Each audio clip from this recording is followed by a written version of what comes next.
Et on commence ce résumé de journée avec Montpellier qui recevait le Stade Français Paris. Paris capable du meilleur comme du pire. 30 bonnes minutes pratiquement et à la 25e justement.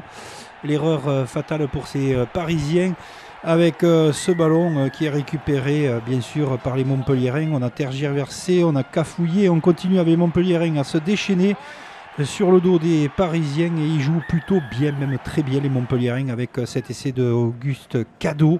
Les extérieurs avec des passages de bras, de la latéralité, surtout de la continuité dans le jeu, des coups de pied rasants merveilleux, magnifiques, avec les pattes de Maël Moustin qui continue le job des Montpelliérains, déjà le bonus offensif, la 45e minute de jeu.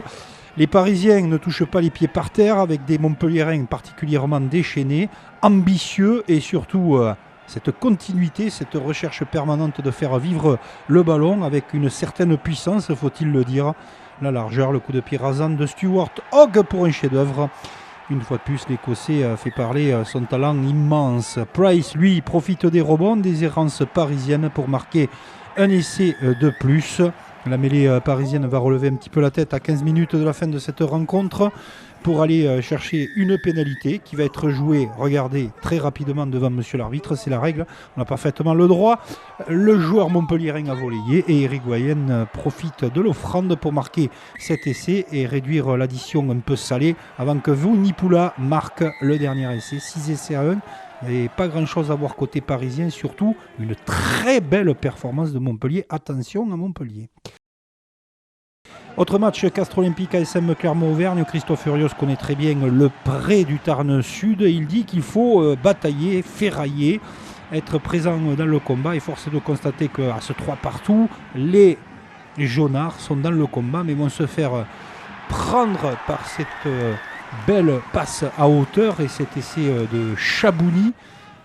11-3 pour Castres. C'est le moment où les Clermontois choisissent de bien balayer la largeur du terrain et surtout de lâcher avant la mi-temps leur 3 carrel Bautista Delgui qui marque cet essai et les fait même mener 13-11. Ils sont dans le combat, les joueurs de l'ASM Clermont-Auvergne, mais à Castres, il ne faut jamais lâcher le bout de gras parce que vous avez Jérémy Fernandez qui vient de rentrer et qui va être totalement irrésistible pour faire péter le match et la défense de Clermont. Christophe Furios, bien sûr, apprécie la performance des Clermontois mais n'apprécie pas trop celle de Fernandez qui se balade extérieur du pied et là Goudu récupère l'offrande, magnifique essai de la part des Castrés. La décision est presque faite mais Clermont est venu chercher quelque chose qu'il mérite sur la rencontre. Il ne faut pas être trop dur avec les Clermontois, c'est tout de même Castres à domicile qui venait de gagner à Bayonne. Point de bonus défensif mérité pour Clermont et victoire méritée pour Castres.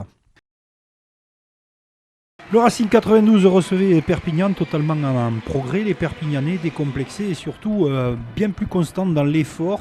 Mais au début de la rencontre, ils sont en souffrance avec cet essai magnifique de Tarit que l'on préfère voir dans ce style de geste que ce que l'on avait vu à Toulouse. Incroyable, les pattes de Tarit, superbe joueur, superbe canne et superbe essai. Galficou et les internationaux lâchés se régalent avec Tuizova sur les extérieurs, retour intérieur pour James, l'arrière anglais qui marque cet essai de toute beauté de la part des Franciliens. Avant que les Catalans ne se révoltent de la plus belle des manières, ils ont encaissé quand même un violent 14-0 en 5 minutes de jeu. Et voilà, c'est pas le plus costaud, c'est pas le plus grand, mais il a du talent. Chinaro qui marque au soutien permanent de cette passe après contact avant que les Franciliens ne forcent devant pour faire mal au Sankeor. Avec un nouvel essai de Gogigashvili avant de trouver Taofi Fenoua qui allonge son double mètre. Alors le score est-il fait? Non, Tuizova a pris une carton rouge et le ballon est récupéré par les Catalans. Et ça, c'est un des essais du week-end. Eh oui, 110 mètres. Regardez, les pattes du Catalan. Il part à gauche, à droite, ça va un petit peu. Attend le soutien, regarde. Et qui vient se proposer à hauteur? C'est magnifiquement joué pour les pattes de Joseph qui marque cet essai splendide de l'USAP, particulièrement déchaîné, la remontada, la furia catalane. D'habitude c'est le premier quart d'heure, et là c'est plutôt le dernier avec Pozzolo Tuilagi qui vient de charger. On est en pleine confiance, on passe les bras, les Catalans se retrouvent pour Chinaro, le doublé. Superbe retour des Catalans, mais qui vont chuter à 6 points. Ils ne ramènent rien alors qu'ils auraient vraiment mérité quelque chose en terre francilienne. C'est pas passé loin pour les Catalans avec la balle de match pour Pozzolo Tuilagi. Le Stade Rochelais très ému, très touché par l'arrêt de la carrière de Yuni Antonio, victime d'un accident cardiaque cette semaine. Pas du tout dans le match au début de la rencontre, avec surtout des Lyonnais très inspirés qui eux profitent de la situation et jouent bien au rugby. Ce premier essai de Gabin Laure, les extérieurs, même s'il y a eu un énorme caramel, et on ne trouve pas Vainicolo. Vainicolo, il n'est que parti remise. On va peut-être voir plus tard si on va le retrouver, Vainicolo, parce que c'est un joueur très précieux comme son troisième ligne. Simons qui marque cet essai et vient cueillir tout de Flandre. Les Lyonnais ne s'arrêtent pas en si bon chemin, jouent bien au rugby et déplacent bien les Maritimes. Ignashvili est en poursuite, ne peut rien faire, et ses retours inter-exter magnifiques de la part de Dumortier pour marquer cet essai. 24-0 pour Lyon, il n'y a qu'une équipe sur le terrain. On comprend que les Rochelais n'y sont pas, ils ont des circonstances atténuantes, ce ne sont pas des robots, ce ne sont pas des machines, ce sont des humains tout simplement, et leur émotion a pris le dessus dans cette première période. On n'enlève rien au côté brillant des Lyonnais, notamment ce raffut, mais ce plaquage oublié n'est pas à l'habitude des Maritimes sur le plan défensif, et un relais dans cette passe dans la chute trouvée avec cet essai de Millet. Alors La Rochelle va se réveiller juste avant la fin de cette première période par Ignashvili qui fait des misères à son ancien club. Il jouait à Lyon bien sûr, et le réveil de tout de Flandre, le réveil des Maritimes avec son 8 de devant conquérant et cet essai de Cancorier pour faire revenir dans un exploit peut-être improbable mais peut-être réalisable cette équipe de La Rochelle, avec ce ballon lâché sur les extérieurs pour se tenir, avec un troisième essai d'affilée pour les Maritimes. Cette pénalité qui va leur donner de l'allant et de l'enthousiasme, de la croyance, et surtout un Jack Noël assez incroyable, irrésistible, qui va marquer cet essai.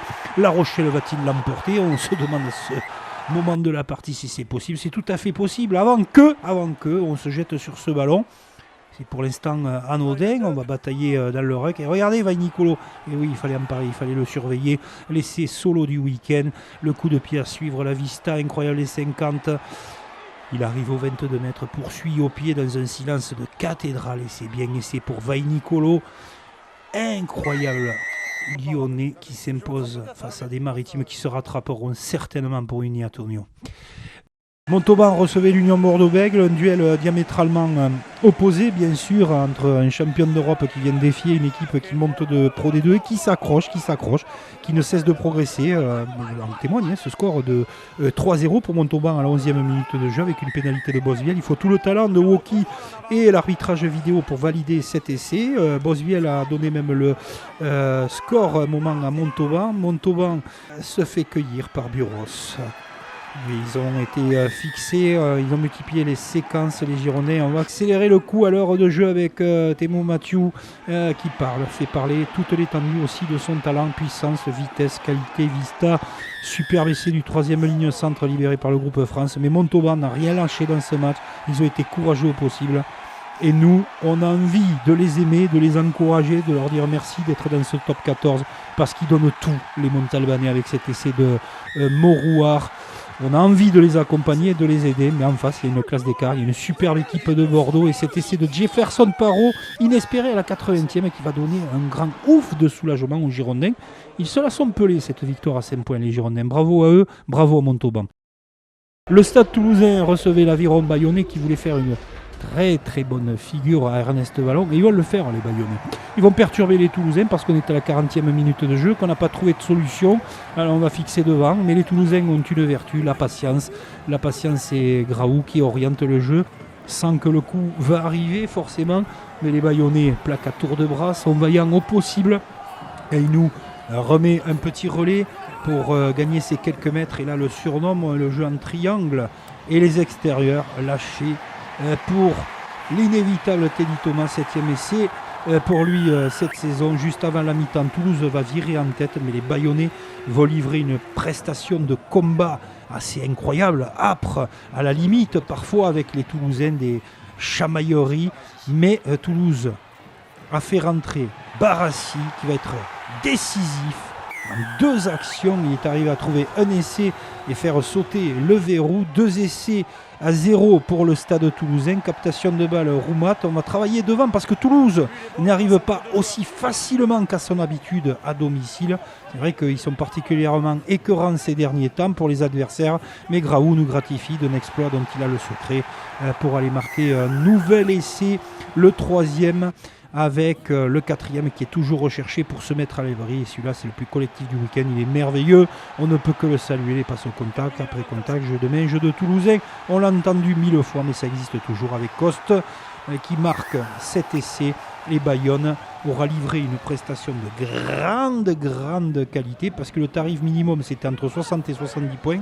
Que ce soit en Coupe d'Europe ou en Top 14. Et Spring, lui, va saisir l'opportunité.